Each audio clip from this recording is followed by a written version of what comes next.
हाँ बेटा, एक बार आवाज आ रही है तो अच्छे से आप थंब मार दें। ठीक है बेटा।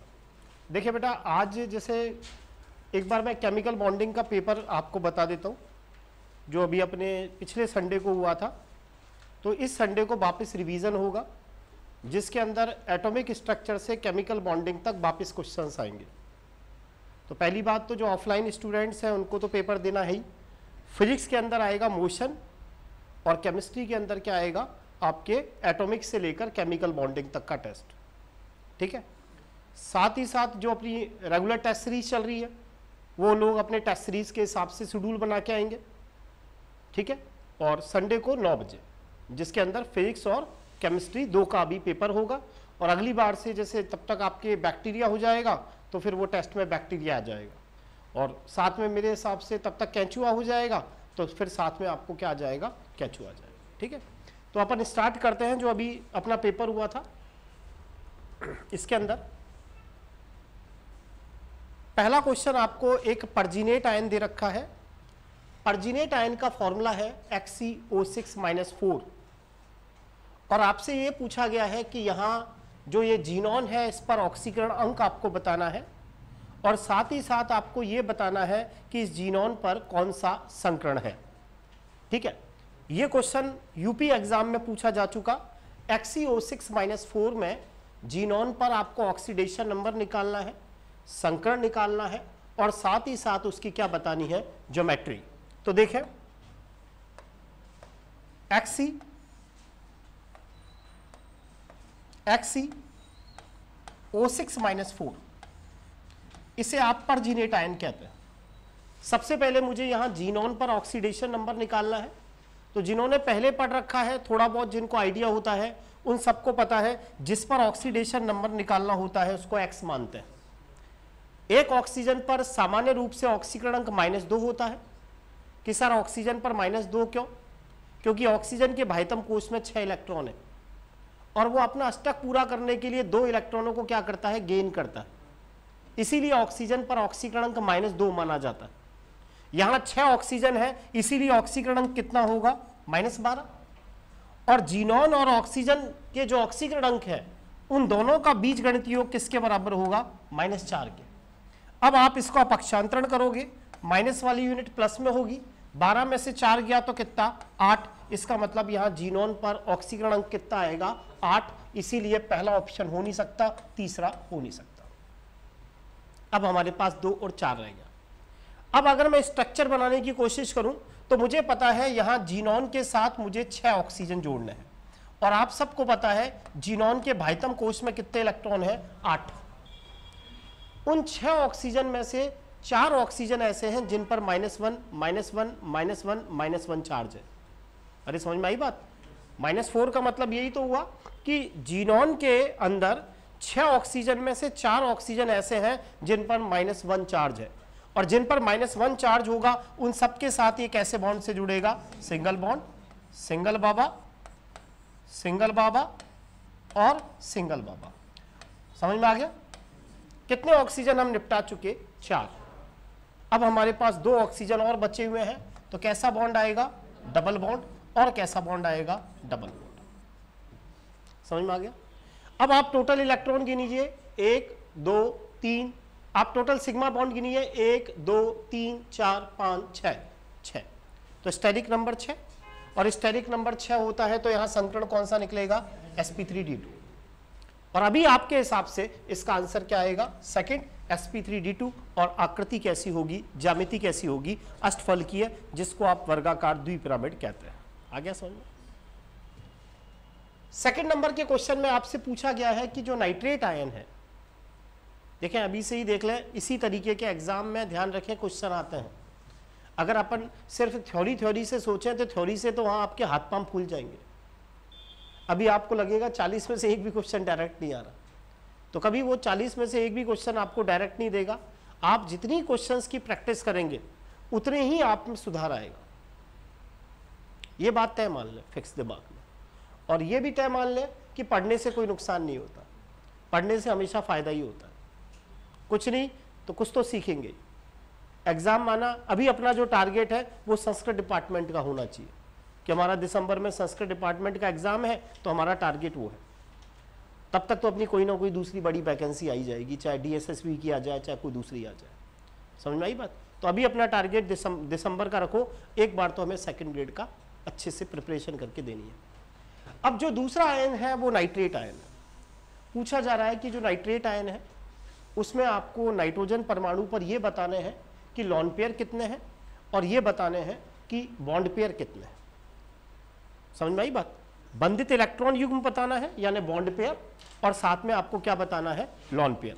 अब आप सबको नाइट्रेट आयन की स्ट्रक्चर आनी चाहिए, तो मैं आपको बता चुका नाइट्रेट आयन की स्ट्रक्चर कैसे बनती है। तो सबसे पहले आप अपने दिमाग में नाइट्राइट आयन बनाओ, NO2-। नाइट्राइट आयन कैसे बनाएंगे? आप सबको पता है नाइट्रोजन के बाह्यतम कोश में कितने इलेक्ट्रॉन है? 5। एक ऑक्सीजन माइनस चार्ज से जुड़ा हुआ है, एक ऑक्सीजन पर माइनस चार्ज है, उसके साथ तो कैसे बॉन्ड से जुड़ेगा, और शेष के साथ कैसे, डबल बॉन्ड। ये तो आपका नाइट्राइट आयन है। जब इसके साथ एक ऑक्सीजन और जुड़ता है तो ये नाइट्रेट आयन में कन्वर्ट होगा। भाई NO2- में जब O जुड़ेगा तभी तो ये बनेगा NO3-। और आप सबको पता है ऑक्सीजन के बाह्यतम कोश में कितने इलेक्ट्रॉन होते हैं? 6। अब इन दोनों के बीच में आयनिक बंध तो बन नहीं सकता क्योंकि दोनों अधातु हैं। अधातुओं के बीच में तो आयनिक बंध बनता नहीं है। सहसंयोजक बंध इसीलिए नहीं बनेगा, ये नाइट्रोजन कहेगा मेरा अष्टक तो पूरा है तो मैं इलेक्ट्रॉन का साझा क्यों करूं। समझ में आई बात? अब इन दोनों के बीच में उपसहसंयोजक बंध बनेगा, लेकिन मैंने कह दिया आजकल उपसहसंयोजक बंध नहीं बनता। कैसे करते हैं? नाइट्रोजन क्या करेगा, अपना एक इलेक्ट्रॉन इसको देगा।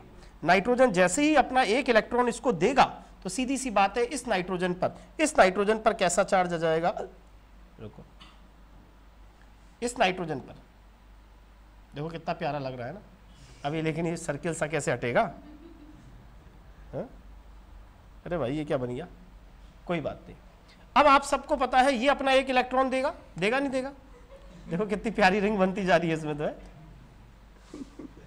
इसका भी कमाल है, बोर्ड का भी है। अभी हटे कैसे? चलो कोई बात, इस क्वेश्चन को तो मैं बता देता हूं। N डबल बॉन्ड हो O-, ले ले भाई तू एक इलेक्ट्रॉन। आई बात समझ में? अपना एक देगा तो प्लस चार्ज, लेगा तो कैसा बॉन्ड, सिग्मा। कितने सिग्मा बॉन्ड दिखाई दे रहे हैं नाइट्रोजन के पास? 1 2 3। क्या नाइट्रोजन के पास कोई लॉन पेयर है क्या? बताएं, क्या यहां कोई पेयर रहा है क्या लॉन पेयर? नहीं, तो लॉन पेयर कितने हैं? 0। तो क्वेश्चन यही है कि आपको ये बताना है नाइट्रोजन पर बॉन्ड पेयर कितने हैं और लॉन पेयर कितने हैं। तो लॉन पेयर 0, देखो चारों में से एक ही जगह आ रहा है, वो कहाँ आ रहा है? ये 4 बॉन्ड पेयर है, एक बॉन्ड पेयर ये रहा, एक बॉन्ड पेयर ये रहा, एक बॉन्ड पेयर ये रहा और एक बॉन्ड पेयर ये रहा। बॉन्ड पेयर का मतलब जो बंध बनाने में भाग लेता है, बंधी युग्म जो बंध बनाने में भाग लेता है। एक बॉन्ड पेयर ये रहा, एक बॉन्ड पेयर ये रहा, एक बॉन्ड पेयर ये रहा, एक बॉन्ड पेयर ये रहा। तो टोटल बॉन्ड तो कितने हो गए? 4 बॉन्ड पेयर हो गए और 0 क्या हो गए? Lone pair. इसीलिए इसका आंसर क्या रहा? इसीलिए इसका आंसर 4 रहा। Next question. मैं आपको फिर कह रहा हूं बार बार कि जब तक आप लोग खुद इन क्वेश्चंस में नहीं जूझेंगे तब तक ये पेपर नहीं होगा। अभी मैंने ये क्वेश्चन आपको नहीं पढ़ाया है जो ऑफलाइन है, लेकिन क्योंकि टेस्ट के अंदर पूरा की पूरा चैप्टर आया था, इसीलिए जो अपना टेस्ट हुआ था माइनर टेस्ट उसमें पूरा चैप्टर आया था, इसीलिए कुछ क्वेश्चन ऐसे होंगे जो आपको नहीं आएंगे क्लासरूम में। अब सीधी सी बात यह है, यहां पूछा है कि किस अणु की बॉन्ड एनर्जी सबसे ज्यादा होगी। इनमें से ऐसा कौन सा अणु है जिसका बॉन्ड सबसे मजबूत होगा? तो देखिए आप सबको पता है फ्लोरीन पर है 3 जोड़ी लॉन पेयर,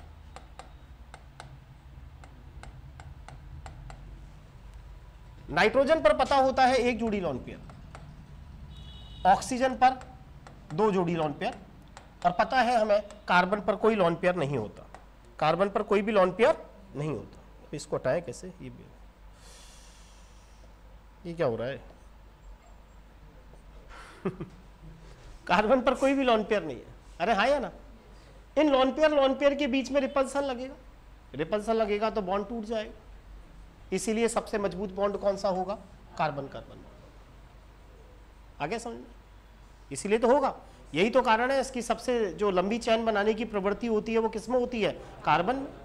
तभी तो कार्बन की लंबी चेन बन जाती है। क्यों बन जाती है, क्योंकि उसकी बॉन्ड एनर्जी कैसी होती है, बहुत ज्यादा होती है, इसीलिए। नेक्स्ट क्वेश्चन ये कहता है जैसे BrF3 अणु है, मैंने क्या किया, ClF3 की जगह लिख दिया BrF3 अणु।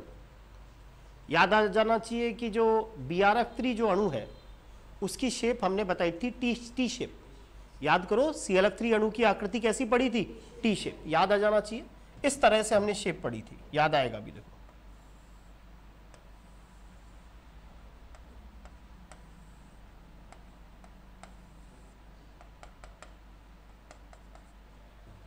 ठीक है। अब इसका क्वेश्चन यह है कि जो BrF3 जो मॉलिक्यूल्स हैं उनके अंदर जो लॉन पेयर है वो इक्वेटोरियल पोजीशन पर ही रखे जाते हैं, क्यों? वो एक्सियल पोजीशन पर क्यों नहीं रखे जाते, वो इक्वेटोरियल पोजीशन पर ही क्यों रखे जाते हैं? तो एक्सियल पोजीशन पर अगर आप इन लॉन पेयर को रख देते, यानी ये स्थिति ऐसे रखते,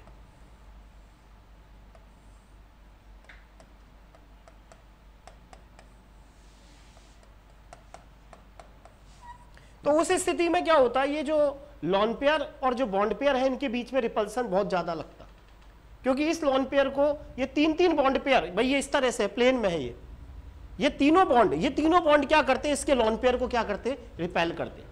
तो हम बॉन्ड को, इन लॉन पेयर को एक्सियल पर नहीं रखकर इक्वेटोरियल पर इसीलिए रखते हैं ताकि लॉन पेयर के बीच में भी रिपल्सन कम से कम लगे, और साथ ही साथ लॉन पेयर और बॉन्ड पेयर के बीच में रिपल्सन भी कैसा लगे, कम से कम लगे। क्योंकि हमारा उद्देश्य यही होता है कि जितने भी रिपल्सन्स हैं वो कैसे लगे, कम से कम लगे।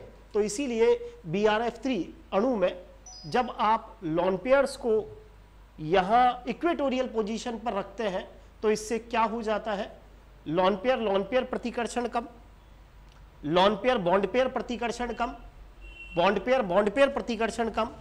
चौथा ऑप्शन है लॉन पेयर प्रतिकर्षण भी कम होता है और साथ ही साथ में लॉन पेयर बॉन्ड पेयर प्रतिकर्षण भी कम होता है। इनमें से वह कौन सा युग्म है जो समसंरचनात्मक नहीं है, दोनों की संरचना एक जैसी नहीं है? तो या तो आप एक एक करके निकालेंगे, मैं एक दो एग्जांपल आपको बता रहा हूं। जैसे PF6 और SF6 को सोचो, PF6 माइनस और SF6, क्या इन दोनों पर संकरण एक जैसा आएगा क्या? अगर संकरण एक जैसा आएगा तो इनकी ज्यामिति भी एक जैसी आएगी। हर क्वेश्चन को कॉपी पेन चलाना पड़ता है। यहां आप सबको पता है कि फास्फोरस के बाह्यतम कोश में 5 इलेक्ट्रॉन है और बॉन्ड यहां 6 बनाने, बॉन्ड कितने बनाने, 6, तो ये तो संभव है ही नहीं। तो इसका मतलब ये हुआ वो इलेक्ट्रॉन फास्फोरस के पास आया, तभी फास्फोरस के पास बाह्यतम कोश में 5 की बजाय कितने इलेक्ट्रॉन है, 6, और उन 6 के 6 ने 6 फ्लोरीन के साथ बॉन्ड बना लिया, तो स्टेरिक नंबर 6 आएगा, और स्टेरिक नंबर अगर 6 आएगा तो संकरण sp3d2 निकलेगा। SF6 में वही स्थिति है, जैसे फास्फोरस के बाह्यतम कोश में 5 और 1 6 इलेक्ट्रॉन है, ऐसे ही सल्फर के बाह्यतम कोश में भी 6 और 6 की 6 ने बॉन्ड बना लिया।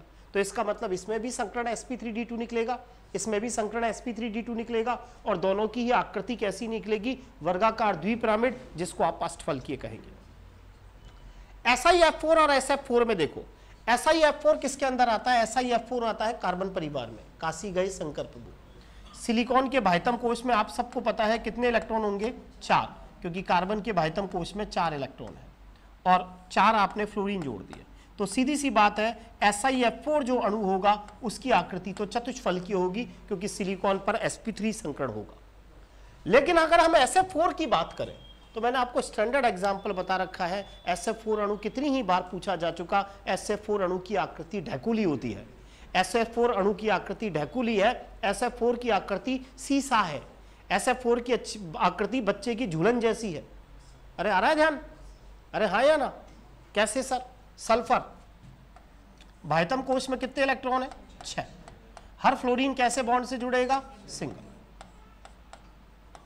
4 तो कैसे बॉन्ड हो गए, सिग्मा, एक जोड़ी क्या हो गया, लॉन पेयर, टोटल कितना, 5, संकरण कौन सा, sp3d, होगा नहीं होगा? अब sp3d के अंदर मैंने आपसे कहा पहले तो आप ज्यामिति बना लें, ऐसे त्रिभुजीय द्विपिरामिड, ध्यान आ गया?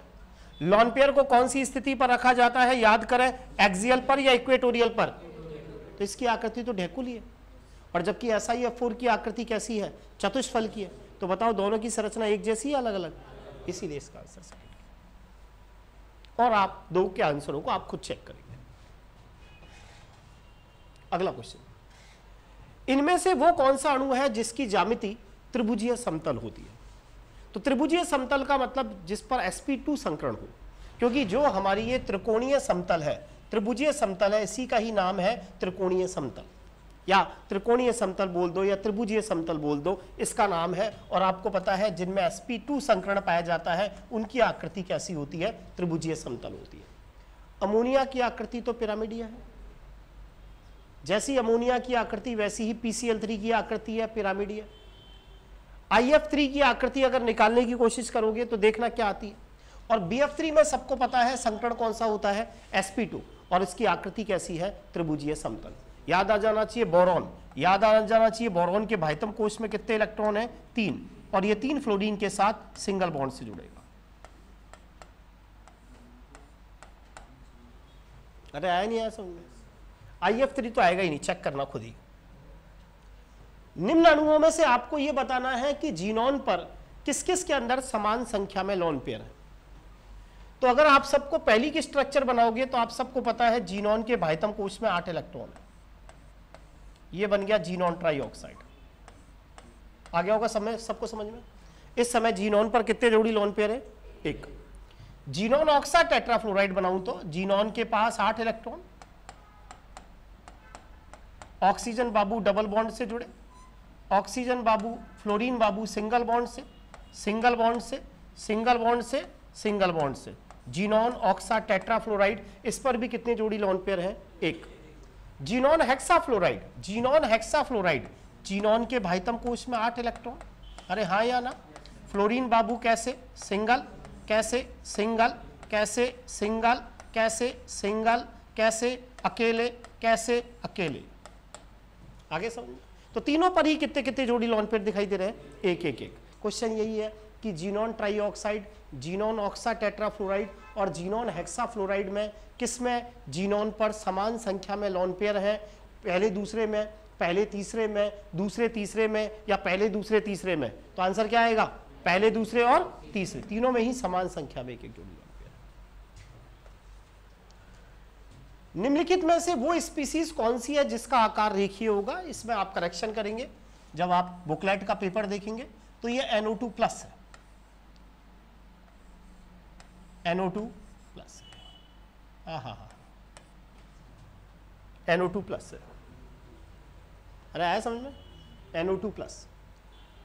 हमें पता है जो ओजोन अणु है इसकी आकृति कोणीय या वी शेप, अरे हाँ या ना।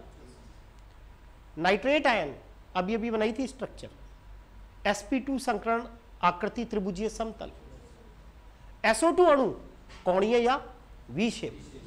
NO2+ की आकृति बना के देखते हैं, नाइट्रोजन के भाइतम कोश में यहां पर 4 इलेक्ट्रॉन होंगे। सर 4 क्यों, नाइट्रोजन के भाइतम कोश में 5 इलेक्ट्रॉन, प्लस चार्ज हमेशा केंद्रीय परमाणु पर, 5 में से 1 चला गया तो बोलो कितने रह गए, 4। ऑक्सीजन बाबू कैसे बॉन्ड से जुड़ता है, डबल, कैसे बॉन्ड से, डबल, समझ में आ गया होगा सभी को। स्टैटिक नंबर 2 संकरण sp, आकृति रेखीय है, इसीलिए इसका आंसर क्या रहा, 4। इनमें से वो अणु कौन सा है जिसके अंदर सभी बॉन्डों की बंध लंबाई समान नहीं होती, खूब अच्छे से बताया हुआ है। जो sp3d जिसमें संकरण पाया जाता है उसके अंदर सभी 5 बॉन्डों की बंध लंबाई आपस में क्या नहीं होती, समान नहीं होती। और ध्यान से देखेंगे तो ऐसा अणु यहां पर आपको दिखाई दे रहा होगा, ClF3 अणु, जिस पर sp3d संकरण है लेकिन उसकी शेप टी शेप होती है। कैसी होती है, टी शेप। आगे ध्यान, क्या IF3, हाँ IF3 में निकालो, जैसा ClF3 वैसा ही, BrF3 वैसा ही IF3, अरे आया समझ में। ये अभी आप लोगों ने नहीं पढ़ा है ऑफलाइन वालों ने, लेकिन मैंने टेस्ट में दिया था तो थोड़ा सा यहाँ जिन्होंने जो माइनर टेस्ट देने आते हैं या टेस्ट सीरीज देने आते हैं तो हम भी उम्मीद करते हैं कम से कम पूरा केमिकल बॉन्डिंग पढ़ के आएंगे। यहाँ हमें C2-2, इसे कार्बाइड आयन कहते हैं, He2+, NO और O2-, ये एमओटी के ऊपर बेस्ड क्वेश्चन है और हमसे ये पूछा गया है बंद क्रम बताएं। तो मैं थोड़ा सा इसका शॉर्ट में अभी बता देता हूं। बंद क्रम जब हमें निकालना होता है ना, तो हम क्या करते हैं, अणु में इलेक्ट्रॉन की संख्या गिनते हैं। 9, 10, 11, 12, 13 है, 14 है, 15 है, 16 है, 17 है और 18 है। कोई बात नहीं, आपने नहीं पढ़ा, कोई बात। जिसके अंदर इलेक्ट्रॉन की संख्या 9 होती है, आधा, 1, 1.5, 2, 2.5, 3, जिसमें इलेक्ट्रॉन की संख्या 9 निकलेगी उसका बंध क्रम हमेशा आधा निकलेगा। जिसमें इलेक्ट्रॉन की संख्या 10 निकलती है, हाँ जी, हाँ बोलो। हाँ बेटा बाद में करता हूँ, अभी है ना, अभी क्लास में था बेटा, है ना, अभी करता हूँ। 2.5, 2, 1.5 और 1। ये एक फॉर्मूला है बंध क्रम निकालने का कि आप क्या करो, इलेक्ट्रॉन की संख्या गिन लो कि जो मुझे अणु दे रखा है इसमें इलेक्ट्रॉन की संख्या कितनी है। 9, 10, 11, 12, 13, 14, 15, 16, 17, 18। आधे से चालू करो। जिसमें इलेक्ट्रॉन की संख्या 9 है ना, उसका बंध क्रम आधा। जिसमें 10 है उसका बंध क्रम 1, 11 वाले का 1.5, 12 वाले का 2, 13 वाले का 2.5 और 14 वाले का 3। 3 से ज्यादा बंध क्रम हो ही नहीं सकता। जैसा आप N2 में देखते हो ना, नाइट्रोजन नाइट्रोजन के बीच में कितने बॉन्ड होते हैं, 3, क्योंकि ओवरलैपिंग मैक्सिमम 3 दिशाओं से हो सकती है, X से, Y से और Z से। तो 3 से ज्यादा बंध नहीं बनेंगे। फिर उसके बाद बंध घटना चालू हो जाते हैं, 2.5, 2, 1.5 और 1। अब आप सबको यहां दिख रहा है C2-2। C2-2 में गिलो इलेक्ट्रॉन 6 दूनी 12, 12 और 2 14। तो इसका मतलब C2-2 का अब जो बंध क्रम निकलेगा वो तो निकलेगा 3। अरे हाँ या ना। NO में इलेक्ट्रॉन गिनो 8 और 7, अरे 8 और 7 15। 15 का बंध क्रम कितना होता है, 2.5। O2-, 8 दूनी 16 और 1 17। इसका बंध क्रम कितना होता है, 1.5। और जिन्होंने थोड़ा सा ये पढ़ी हुई होती है MOT, उनको पता है He2+ में मुझे 3 इलेक्ट्रॉन भरना है, क्योंकि हीलियम का जो परमाणु क्रमांक है 2, 2 दूनी 4, 4 में से 1 चला गया तो 3। इसका एक तरीका है, सबसे पहले इलेक्ट्रॉन सिग्मा 1s2 में भरते हैं और फिर भरते हैं सिग्मा स्टार 1s1 में। बंध क्रम निकालने का फॉर्मूला होता है बॉन्डिंग में इलेक्ट्रॉन की संख्या माइनस एंटी बॉन्डिंग में इलेक्ट्रॉन की संख्या बटे 2। तो इसका बंध क्रम निकल के आता है आधा। ये आपने नहीं पढ़ा, कोई बात नहीं। अब मुझे इन सबको सेट करना है।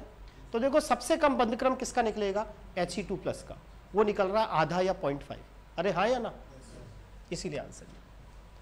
He2+ से ज्यादा बंध क्रम किसका निकलेगा, O2-। अभी अभी बताया था कितना होता है, 1.5, NO का 2.5 और C2-2 का 3। ओजोन अणु की आकृति कोणीय होती है, sp2 संकरण होता है और पूछा गया है कि उसमें कितने पाई और कितने सिग्मा बंध होते हैं। ठीक है, तो मैं आपको बता चुका ओजोन अणु कैसे बनाते हैं। पहले आप O2 अणु की आकृति बना लो। और आप सबको पता है ऑक्सीजन हमेशा अष्टक नियम की क्या करता है, पालना करता है। 2 दूनी 4, 2 6 और 2 8, 2 दूनी 4, 2 और 6 8। यहां ऑक्सीजन बेचारा आया, इसके बाह्यतम कोश में कितने इलेक्ट्रॉन है, 6। पहले ही तरीका बता दिया। आजकल ये क्या करता है, अपना 1 इलेक्ट्रॉन इसको क्या करता है, देता है। अरे हाँ या ना, अपना 1 इलेक्ट्रॉन इसको देगा। अपना 1 इलेक्ट्रॉन अगर इसको देगा तो यहां पर तो कैसा चार्ज आ जाएगा, प्लस, और यहां कैसा चार्ज आ जाएगा, माइनस, और इन दोनों के द्वारा क्या बन जाएगा, सिंगल बॉन्ड, कोणीय आकृति। अब पूछा गया है ओजोन जो अणु है उसके अंदर कितने सिग्मा बंध है, 2, और 1 क्या है, पाई। इसीलिए आंसर है। निम्न में से ऐसा कौन सा है जो सामान्य स्थिति में नहीं बनता है। Li2 भी बनता है, Be2+ भी बनता है, B2 भी बनता है, लेकिन Be2 नहीं बनता। Be2 नहीं बनता। ये MOT पर बेस्ड है, आपने नहीं पढ़ा, कोई बात नहीं। क्योंकि Be2 में आपको कितने इलेक्ट्रॉन भरने हैं जरा देखना, हाइड्रोजन, हीलियम, लिथियम और बेरिलियम। एक बेरिलियम का परमाणु क्रमांक 4, एक बेरिलियम में 4 इलेक्ट्रॉन, तो 4 दूनी 8, 8 इलेक्ट्रॉन भर रहे हैं। अब 8 इलेक्ट्रॉन कैसे बढ़ते हैं MOT में, सिग्मा 1s2 में सबसे पहले, फिर बढ़ते हैं सिग्मा स्टार 1s2 में, फिर बढ़ते हैं सिग्मा 2s2 में, फिर किसके अंदर बढ़ते हैं, सिग्मा स्टार 2s2 में। यहां बॉन्डिंग में 2 और 2 4 इलेक्ट्रॉन है, और एंटी बॉन्डिंग में भी 2 और 2 4 इलेक्ट्रॉन है।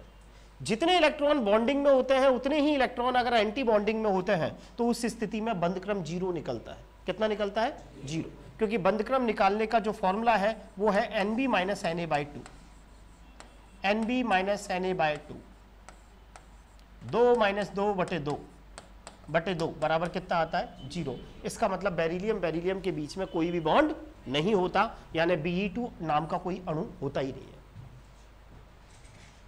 नेक्स्ट क्वेश्चन, वो कौन सी स्पीसीज है जिनका बंध क्रम एक जैसा है?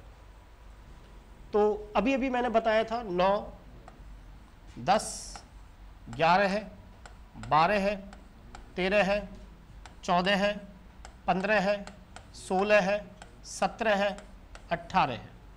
0.5 से चालू करें, 0.5, 1, 1.5, 2, 2.5, 3, फिर घटता चलेगा 2.5, 2, 1.5 और 1। अरे हाँ या ना? अब गिनो, NO में कितने इलेक्ट्रॉन है, 8 और 7 15, 15 का बंध क्रम तो होता है 2.5, और CO में कितने हैं, 8 और 6 14, 14 का बंध क्रम होता है 3। तो ये इन दोनों का बंध क्रम तो समान नहीं है ना। N2 और O2 का बंध क्रम कभी समान ही नहीं होता, सबको पता होता है। N2 में तो ट्रिपल बॉन्ड होता है और O2 में कैसा बॉन्ड होता है, डबल, तो बंध क्रम तो समान हो ही नहीं सकता।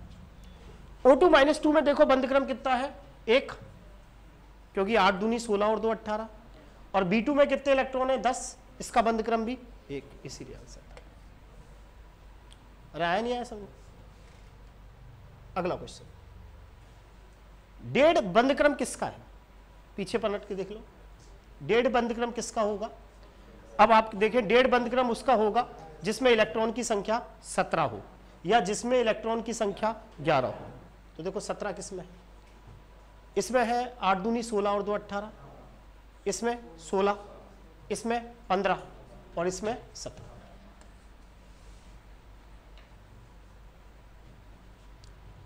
कार्बोक्सिलिक जो एसिड्स होते हैं वो डाइमर बना लेते हैं। ये जो कार्बोक्सिलिक एसिड्स होते हैं ना, अभी आप हाइड्रोजन बॉन्डिंग पढ़ेंगे तब मैं बताऊंगा, ये जो कार्बोक्सिलिक एसिड होते हैं ना, जब हम इनको बेंजीन सॉल्वेंट में डालते हैं तो ये क्या करते हैं, डाइमर बना लेते हैं इस तरह से। और डाइमर बनाने का कारण क्या होता है कि इनमें क्या पाई जाती है, हाइड्रोजन बॉन्डिंग।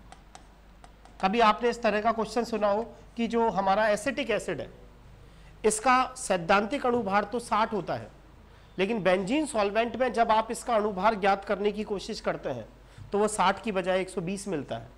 उसका कारण क्या, कि उसके अंदर इंटरमोलिकुलर हाइड्रोजन बॉन्डिंग पाई जाती है, और उसके कारण वो क्या बना लेता है, डाइमर बना लेता है।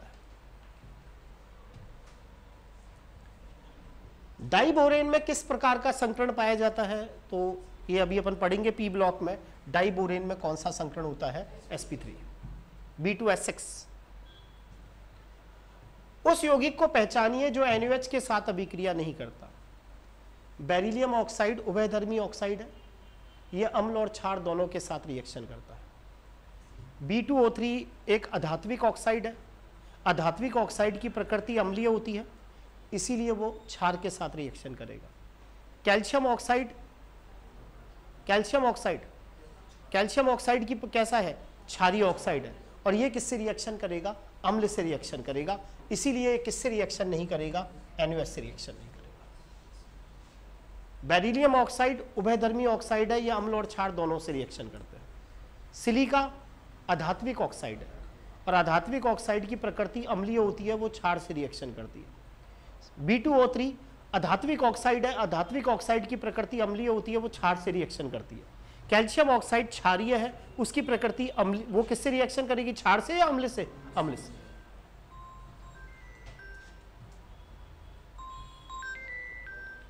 हाँ गुरुदेव, हाँ सर, हाँ चलो मैं ले लूँगा, कोई बात नहीं यार, जल्दी छोड़ दो, ठीक, कोई बात नहीं है ना, ठीक है, ठीक।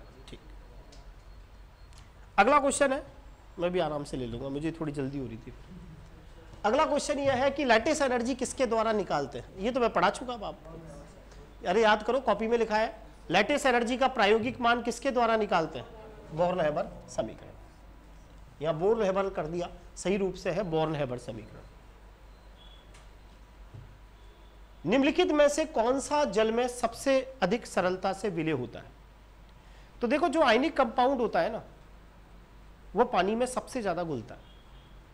अब आयनिक कंपाउंड कौन सा होता है, जिसमें मेटल का साइज बड़ा हो, जिसमें धातु का आकार बड़ा हो। तो सबसे ज्यादा पानी में यहां beryllium sulphate, magnesium sulphate, calcium sulphate और बेरियम सल्फेट में सबसे ज्यादा बेरियम सल्फेट घुलना चाहिए। लेकिन ये एक अपवाद है, जब मैं पी ब्लॉक और एस ब्लॉक पढ़ाऊंगा तब बताऊंगा। सेकेंड वर्ग के सल्फेट की विलेयता ऊपर से नीचे आने पर घटती है। क्या होती है, घटती है। यानी इन सब के अंदर सर्वाधिक जो पानी के अंदर विलय होगा वो कौन होगा, बेरिलियम सल्फेट होगा। अक्रिय युग्म प्रभाव किसके अंदर पाया जाता है, नाम से पता चल रहा है inert pair effect, inert pair effect. अभी हम केमिकल बॉन्डिंग में ही इस चीज को पढ़ेंगे कि इनर्ट पेयर इफेक्ट मेनली किसका कैरेक्टर होता है, पी ब्लॉक का। फर्स्ट ग्रेड में पूछा जा चुका। होता क्या है, पी ब्लॉक के अंदर जब आप वर्ग में ऊपर से नीचे आते हो तो ये जो NS के इलेक्ट्रॉन है ना, ये NS के इलेक्ट्रॉन ये बंध बनाने में भाग लेना बंद कर देते हैं लैंथेनाइट संकुचन के कारण। इसे ही क्या कहा जाता है, अक्रिय युग्म प्रभाव कहा जाता है। ये पेयर इनर्ट हो जाता है, ये बॉन्डिंग में पार्टिसिपेटिंग करना बंद कर देता है।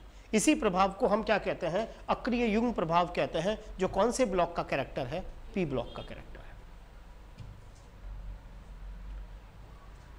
अगला क्वेश्चन, कैल्शियम कार्बाइड में, कैल्शियम कार्बाइड में सेकंड ग्रेड में पूछा जा चुका।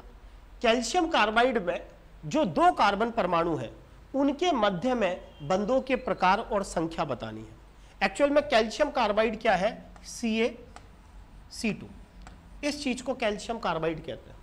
अब ये आपसे पूछना चाह रहा है कि कैल्शियम कार्बाइड में जो ये कार्बाइड आयन है C2-2 कार्बाइड आयन, इसके बारे में आपसे पूछना चाह रहा है। अब आप सोचो C2-2 में कितने इलेक्ट्रॉन है, तो 6 दूनी 12 और 2 14। जिनमें इलेक्ट्रॉन की संख्या समान होती है उनकी स्ट्रक्चर भी समान होती है, उनमें बंधक्रम भी समान होता है। तो C2-2 कार्बाइड आयन है, इसमें 14 इलेक्ट्रॉन है, तो इसकी स्ट्रक्चर N2 जैसी होती है। कैसी होती है, N2। और आप सबको पता है N2 में कार्बन कार्बन के बीच में यहां कैसा बॉन्ड लगेगा, ट्रिपल बॉन्ड। तो जो ये पूछना चाह रहा है कि कैल्शियम कार्बाइड के अंदर जो कार्बाइड आयन है उसके अंदर आपको दिखाई दे रहा है एक तो सिग्मा बंध होगा और 2 क्या मिलेंगे, पाई बंध मिलेंगे। इनमें से वो कौन सा अणु है जिसकी आकृति रेखीय नहीं होती, बोलो। चलो ये क्वेश्चन आप पे छोड़ा, आंसर बताओ। इनमें से वो कौन सा अणु है जिसकी आकृति रेखीय नहीं होती। हिंट दे देता हूं, ये जो 10 है ना, 10 ये कार्बन परिवार में आता है, काशी गए शंकर प्रभु। अब करो। और फर्स्ट आंसर, तो क्यों आंसर, इसकी आकृति कैसी है फर्स्ट वाली,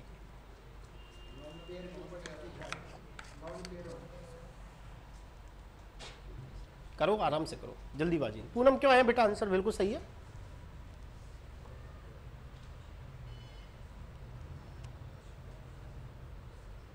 आप SnCl2 की स्ट्रक्चर बनाएं, पहले ये देखें कौन सा संकरण आएगा।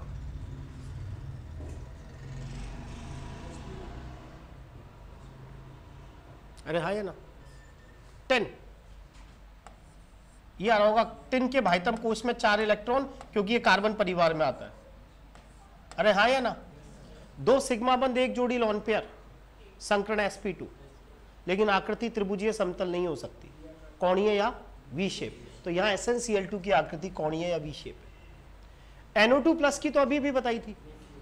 कार्बन डाइसल्फाइड की स्ट्रक्चर वैसी ही होगी जैसे कार्बन डाइऑक्साइड की होती है, क्योंकि ऑक्सीजन की जगह आपने सल्फर लगा दिया। आया समझ में। और ये जो हमारा साइनेट आयन है ये कैसे बनाएंगे, पहले आप HOCN बना लो। ये इसमें से एक H+ चला गया ना, तो ये स्ट्रक्चर बनी OCN-। अरे हाँ या ना। और इस समय कार्बन पर आपको दिख रहा होगा sp संकरण निकलेगा, और sp संकरण निकलेगा तो इसकी आकृति रेखीय होगी, इसीलिए इसका आंसर फर्स्ट गया। इनमें सबसे प्रबलतम हाइड्रोजन बॉन्ड कौन सा है, ये भी हाइड्रोजन बॉन्डिंग है, ये भी हाइड्रोजन बॉन्डिंग है, ये सॉरी हाँ ये तो नहीं है इतनी, ये भी नहीं है। एक्चुअल में यहां पूछना चाह रहा है कि सबसे प्रबलतम हाइड्रोजन बॉन्डिंग कौन सा होगा। तो देखिए हाइड्रोजन बॉन्डिंग इस बात पे डिपेंड करती है कि हाइड्रोजन किस परमाणु से जुड़ा हुआ है। तो यहां हाइड्रोजन एक्चुअल में क्या है, फ्लोरीन से जुड़ा हुआ है। फ्लोरीन की विद्युत ऋणता ज्यादा है तो फ्लोरीन खींचता है। हाइड्रोजन पर कैसा चार्ज आ जाता है, प्लस प्लस, और प्लस चार्ज आने के कारण, बहुत ज्यादा प्लस चार्ज आने के कारण ये फ्लोरीन के लोन पेयर को अपनी ओर क्या करने लग जाता है, अट्रैक्ट करने लग जाता है। और जितना ज्यादा अट्रैक्ट करता है उतनी ज्यादा एनर्जी रिलीज होती है, और जितनी एनर्जी रिलीज होती है हाइड्रोजन बॉन्डिंग की स्ट्रेंथ उतनी ही ज्यादा क्या होती है, बढ़ती है। इसीलिए इसका आंसर क्या रहा, थर्ड रहा। यानी कौन सा हाइड्रोजन बॉन्ड स्ट्रांग होगा या कौन सा वीक होगा, ये इस बात पर डिपेंड करता है हाइड्रोजन जिस परमाणु के साथ कोवलेंट बॉन्ड से जुड़ा है उसकी विद्युत ऋणता कैसी है। अगर विद्युत ऋणता ज्यादा है तो उस स्थिति में वो हाइड्रोजन बॉन्ड भी कैसा होगा, स्ट्रांग होगा। ये क्वेश्चन आप खुद करके बताओ मुझे, न्यूनतम बॉन्ड एंगल किसमें, कल ही पढ़ाया है बॉन्ड एंगल।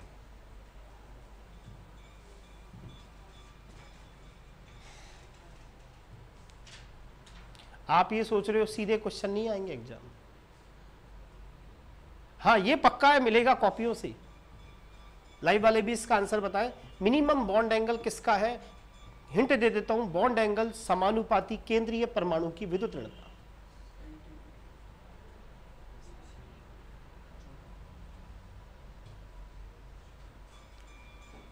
देखो इन सबकी आकृति एक जैसी है। नाइट्रोजन के भाइतम कोश में 5 इलेक्ट्रॉन और 3 क्लोरीन के साथ बॉन्ड बनाए हुए हैं, अरे हाँ या ना। जैसा NCl3 वैसा ही PCl3 होगा, क्योंकि नाइट्रोजन के नीचे फास्फोरस, और फास्फोरस के भाइतम कोश में भी 5 इलेक्ट्रॉन। जैसा NCl3 वैसा PCl3, वैसा ही ASCl3 और वैसा ही SbCl3। नागालैंड, पाकिस्तान, ऑस्ट्रेलिया सब बिखारी। Nitrogen, phosphorus, arsenic, antimony. अरे आगे समझ में, समय संकट भी एक जैसा निकलेगा, sp3 sp3 sp3 sp3। समय लॉन पेयर भी एक जोड़ी। तो तीसरा कॉन्सेप्ट लगाएंगे, उसका बॉन्ड एंगल ज्यादा होता है जिसमें केंद्रीय परमाणु की विद्युत ऋणता ज्यादा होती है। तो केंद्रीय परमाणु तो यहाँ नाइट्रोजन है, इसमें फास्फोरस है, इसके नीचे वाले में आर्सेनिक है, और उससे नीचे वाले में एंटीमनी है। याद करेंगे वर्ग में ऊपर से नीचे आने पर विद्युत ऋणता कम होती है, और विद्युत ऋणता कम होगी तो बंद कोण भी कम होगा, इसीलिए इसका आंसर 4 रहा। मैं आपको बार बार पुनः कह रहा हूं, आप संडे के पेपर जरूर दें। जिन्होंने माइनर टेस्ट दे रखा है वो जरूर दें। एग्जाम में हवाई नहीं लगेगी, क्वेश्चन इसी में से आएंगे। लेकिन अगर जब तक आप खुद दिमाग नहीं लगाएंगे वो पेपर नहीं होगा, ठीक है ना। नंबर कम ही तो आएंगे, और क्या होगा, होने दो, नंबर आने दो कम। अगला क्वेश्चन, इनमें से कौन सा आयन रेखीय है, बता चुका है। एजाइड आयन कैसा होता है, रेखीय। स्ट्रक्चर भी बता चुका है, एजाइड आयन ऐसे बनता है। इस N2 के पास N- आता है। N- के भाइतम कोश में 6 इलेक्ट्रॉन, अष्टक अपूर्ण है। ये नाइट्रोजन इस पर दया करता है, अपना 1 इलेक्ट्रॉन इसको दे देता है। इसको 1 इलेक्ट्रॉन देता है तो ये नाइट्रोजन प्लस चार्ज हो जाता है, और इस पर -1 की जगह क्या हो जाता है, कितने सिग्मा, 2। इसीलिए संकरण कौन सा, sp। आकृति कैसी, रेखीय। कार्बोनेट आयन में देखोगे तो sp2 संकरण आएगा, आकृति त्रिकोणीय समतल बनेगी। नाइट्रेट आयन में भी देखोगे तो आकृति त्रिकोणीय समतल और sp2 संकरण आएगा। BF4 उसी तरीके का होगा जैसा CF4 होता है। कि सर ऐसा क्यों हुआ, BF4-। बोरोन के भाइतम कोश में कितने इलेक्ट्रॉन है, 3, नेगेटिव का मतलब 4, कार्बन जैसा हो गया। अरे आगे समझो, SF4 में प्रतिकर्षण बल को कम करने के लिए आप लॉन पेयर को कहां रखते हो। SF4 याद आना चाहिए sp3d संकरण, याद आना चाहिए ढेकुली, याद आना चाहिए सीसा, याद आना चाहिए लॉन पेयर कहां रखते हैं, एक्सियल पर या इक्वेटोरियल पर, अक्षीय या विषुवतीय।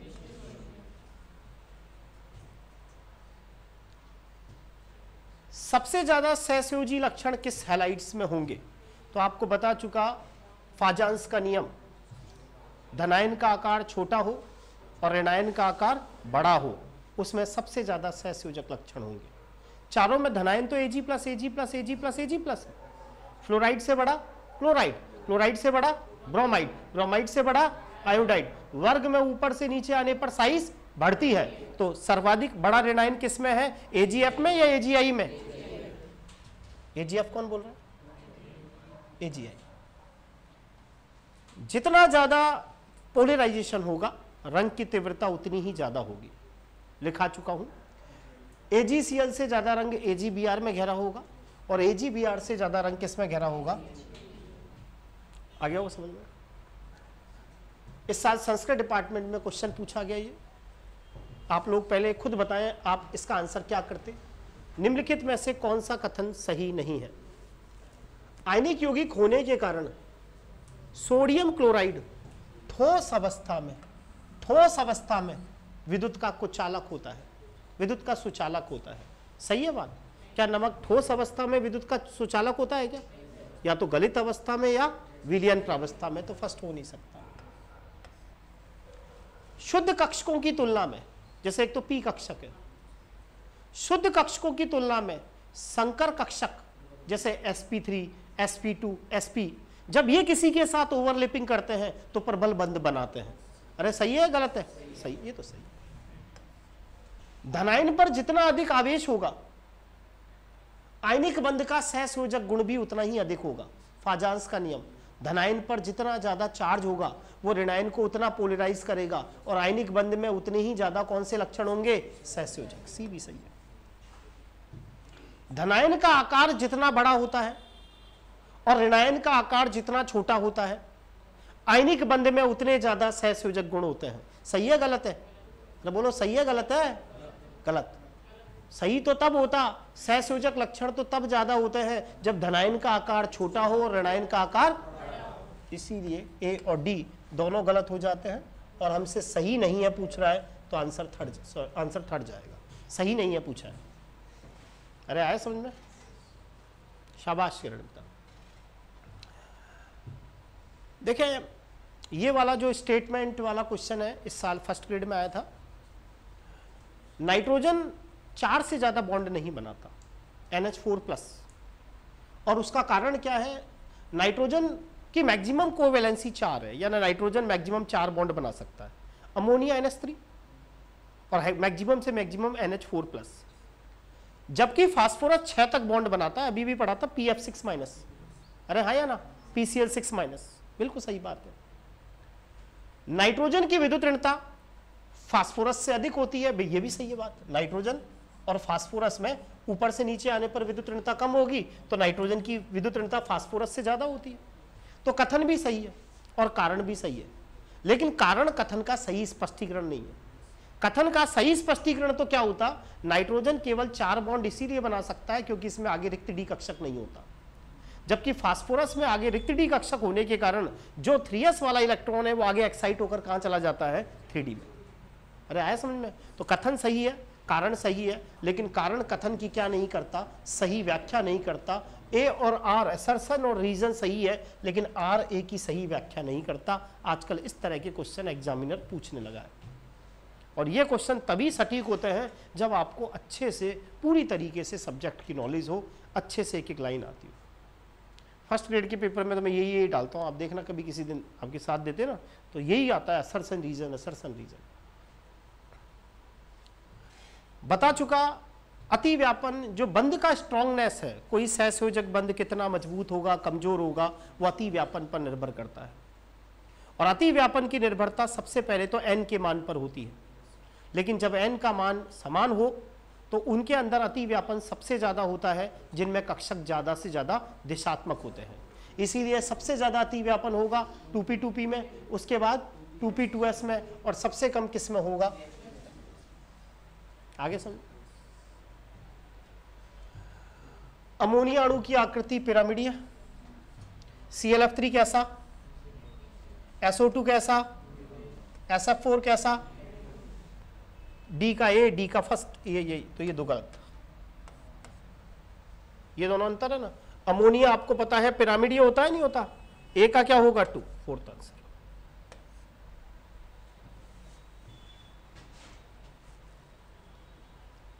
गैस सेकंड ग्रेड 2018, गैसीय अवस्था में PCl5 अणु के संबंध में क्या असत्य है? याद आ गया होगा।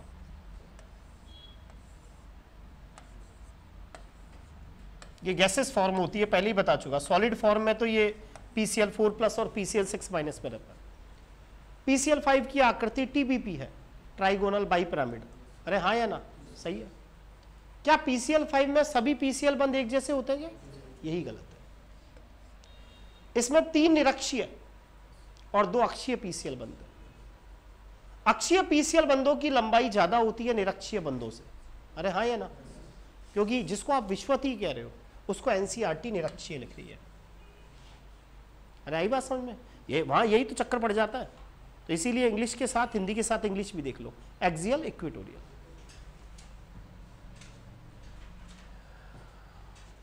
ऐसा क्वेश्चन इस साल आपसे फर्स्ट ग्रेड में पूछा गया। आपको यह बताना है कि कौन सी इलेक्ट्रॉनिक व्यवस्था यहां सही प्रदर्शित की गई है। ठीक है, अब जैसे मुझे Be2 का भरना है MOT, तो हाइड्रोजन, हीलियम, लिथियम, बेरिलियम 4 दूनी 8 इलेक्ट्रॉन भरने होते हैं। तो इसमें कैसे बढ़ते हैं? सिग्मा 1s2 में, फिर सिग्मा स्टार 1s2 में, फिर सिग्मा 2s2 में, और फिर सिग्मा स्टार 2s2। ठीक है, यहां सिग्मा 1s2 और सिग्मा स्टार 1s2 को लिख दिया जाता है K, क्योंकि K सब सेल पूरी भर चुकी। अरे हाँ या ना? क्योंकि पहली कक्षा को K सब सेल बोलता है। K यानी K जब आप भरते हो तो 2 और 2 कितने इलेक्ट्रॉन भर जाते हैं? 4। 2 और 2 4।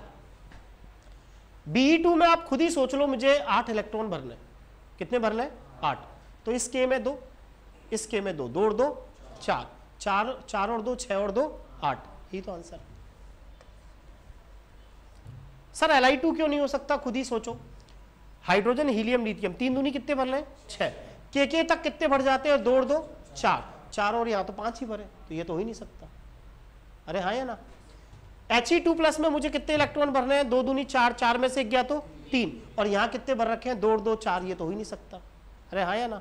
इस साल यही क्वेश्चन पूछा गया था, तुरंत हो गया क्वेश्चन, अगर थोड़ा भी सोचे तो। अपन फर्स्ट ग्रेड में इस साल आया है क्वेश्चन, एथेन, एथीन और एथाइन में।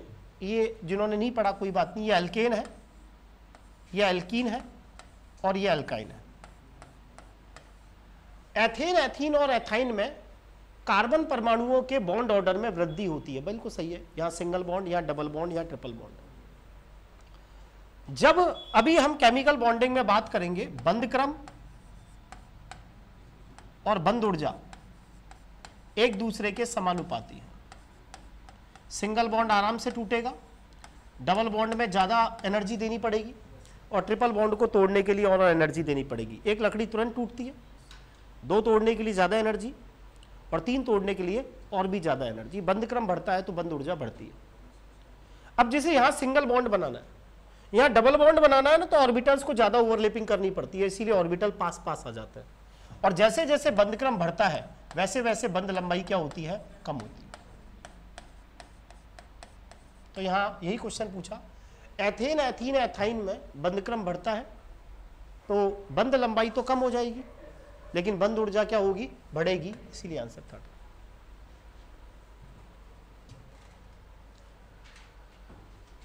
आपको इसमें थोड़ा सा आरपीएससी संस्कृत डिपार्टमेंट में पूछा गया था, यहां कुछ ना कुछ कमी रह गई थी मेरे हिसाब से। देखो खुद ही सोचो, दिमाग लगाओ, He2+। अरे हाँ या ना? 2 दूनी 4, 4 में से एक गया 3, 3 भरने, लेकिन यहां तो 2 और 2 4 भर रखे हैं, तो ये तो हो ही नहीं सकता। हटा। Li2 में कितने भरने? 3 दूनी 6, तो 2 और 2 4 और 1 5, ये हो नहीं सकता। Be2 2 और कितने भरने? हाइड्रोजन, हीलियम, लिथियम, बेरिलियम 4 दूनी 2 और 2 4, 4 और 2 6, 6 और 1 7, ही हो नहीं सकता। तो आंसर तो यही होगा, यहां ये नहीं लगा होना चाहिए था।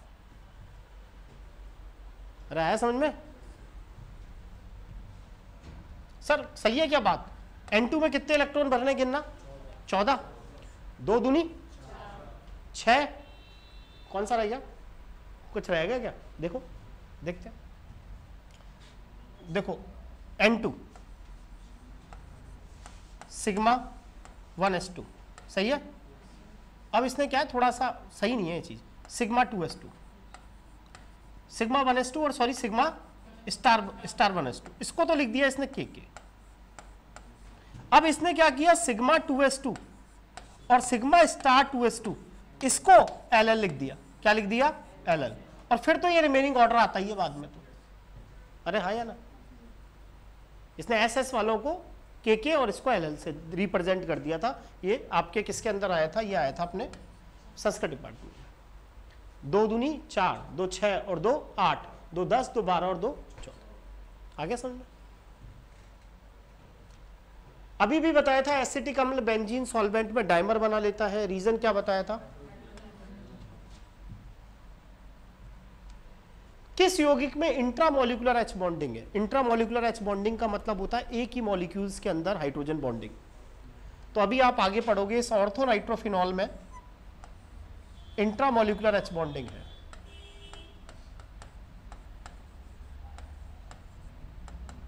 एक ही मॉलिक्यूल्स में। पैरा नाइट्रोफिनॉल में इंट्रामोलिकुलर हाइड्रोजन बॉन्डिंग हो ही नहीं सकती, क्योंकि OH यहां और नाइट्रो यहां, तो कैसे होगी इसमें हाइड्रोजन बॉन्डिंग। तो इसमें तो इंट्रामोलिकुलर नहीं होती, इंटरमोलिकुलर होती है। फिनॉल में तो सवाल ही नहीं उठता, एक ही OH ग्रुप है। और चौथा सैलिसिल एल्डिहाइड है, उसमें भी इंट्रामोलिकुलर H बॉन्डिंग होती है। इसीलिए इसका आंसर क्या रहा, ए और डी। अब ये भी कहा था NCl6 माइनस नहीं बन सकता, क्योंकि नाइट्रोजन कभी 6 बॉन्ड नहीं बना सकता, सही है।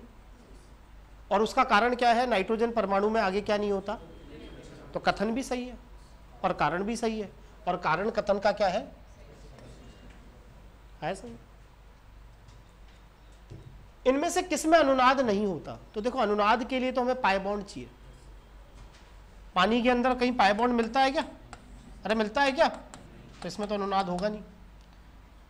SiO2 की आकृति मैंने आपको बताई थी, याद करो, चतुष्फल की ऐसी बताई थी, अरे हाँ या ना, याद आया। मिट्टी, इसमें कहीं पाई बॉन्ड दिख रहा है क्या, तो इसका मतलब A और B में अनुनाद नहीं मिलेगा। SO3 में तो होता है पाई बॉन्ड, CO2 में पाई बॉन्ड होता है, अरे हाँ या ना। इसीलिए A और B कौन सा है। तो उम्मीद करता हूं सबके पेपर अच्छे से समझ में आया होगा। ये 40 क्वेश्चन आपके आए थे, और जो अब संडे को टेस्ट होगा तो आप खुद ही लेवल समझ लो, इस लेवल पर जाकर आपको जाना पड़ेगा। और फिर मैं बार बार कह रहा हूँ कि अपन जब अच्छी तैयारी करते हैं ना, तो भगवान कहीं ना कहीं एक मौका तो अपन को ऐसी एग्जाम में जरूर देगा कि उसी में ही पार हो जाएगी। ठीक है, आज इतनी ही क्लास होगी, क्योंकि रमेश जी सर भी छुट्टी पे आज और दुबे सर भी छुट्टी पे। थैंक यू आज के लिए, ओके।